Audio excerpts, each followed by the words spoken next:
നമസ്കാരം, news prime മലയാളത്തിലേക്ക് സ്വാഗതം. കഴിഞ്ഞ ഒരു നൂറ്റാണ്ടിലേറെ കാലമായി അമേരിക്ക ചെയ്തു വരുന്ന യുദ്ധതന്ത്രങ്ങൾ എന്താണെന്ന് വളരെ വ്യക്തമായി പഠിച്ചതിന് ശേഷമാണ് ഇറാൻ യുദ്ധം നിർത്താൻ താല്പര്യമില്ല എന്ന് ഉറക്കെ വിളിച്ചു പറഞ്ഞത്.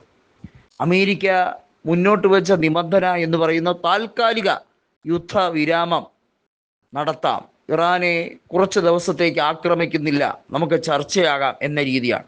എന്നാൽ അമേരിക്കൻ പ്രസിഡന്റ് ഡൊണാൾഡ് ട്രംപ് പറയുന്ന വാക്കിന് വിലയില്ലാത്തവനാണെന്നും നെറികേട് കാണിക്കുന്നവനാണെന്നും നന്നായി അറിയാവുന്നത് കൊണ്ട് തന്നെ ഇറാൻ ഭരണകൂടം അതിലൊന്നും വീണില്ല. കാരണം അമേരിക്കയെ സംബന്ധിച്ചിടത്തോളം അവർക്ക് വലിയ രീതിയിലുള്ള പാളിച്ചകൾ പറ്റിയിരിക്കുന്നു യുദ്ധത്തിൻ്റെ സാഹചര്യത്തിൽ.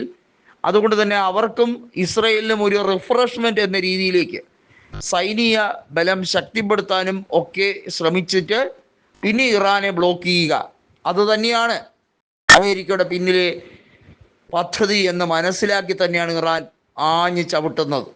ഇറാനെ സംബന്ധിച്ചിടത്തോളം ഇറാന് ഒരു ഉറപ്പ് വേണം, ഉടമ്പടി വേണം.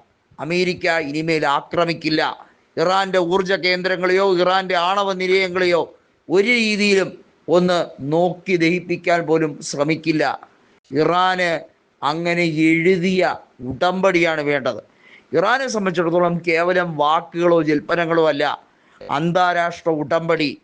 തങ്ങൾക്കെതിരെയുള്ള ആക്രമണങ്ങളെല്ലാം നിർത്തിവെക്കുന്ന, എന്നേക്കുമായി നിർത്തിവെക്കുന്ന, ഇറാൻ ജനതയെ സമാധാനത്തിൻ്റെ പാതയിലേക്ക് നയിക്കാൻ പ്രേരിപ്പിക്കുന്ന രീതിയിലുള്ള ഘടകങ്ങൾ.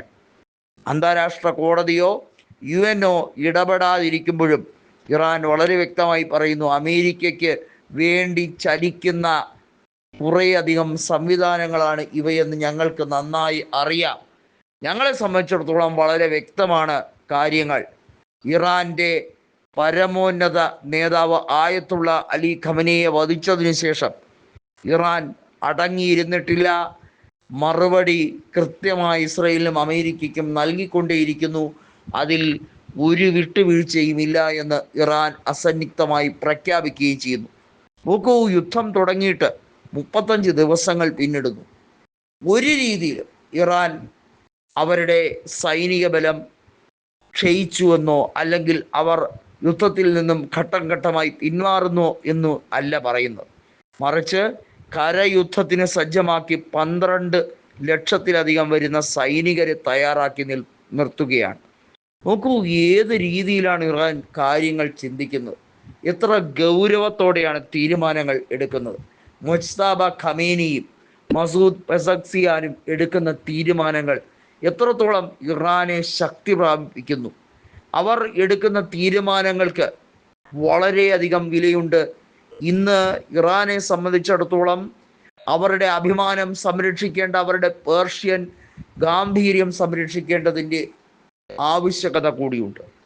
ഇറാൻ അങ്ങനെ ഇങ്ങനെയൊന്നും ഒരു ഉറപ്പ് കിട്ടാതെ യുദ്ധം അവസാനിപ്പിക്കില്ല എന്ന് പറയുന്നിടത്താണ് ട്രംപിൻ്റെ എല്ലാ രീതിയിലുള്ള ജൽപ്പനങ്ങളും ഒളിഞ്ഞടുങ്ങുന്നത്.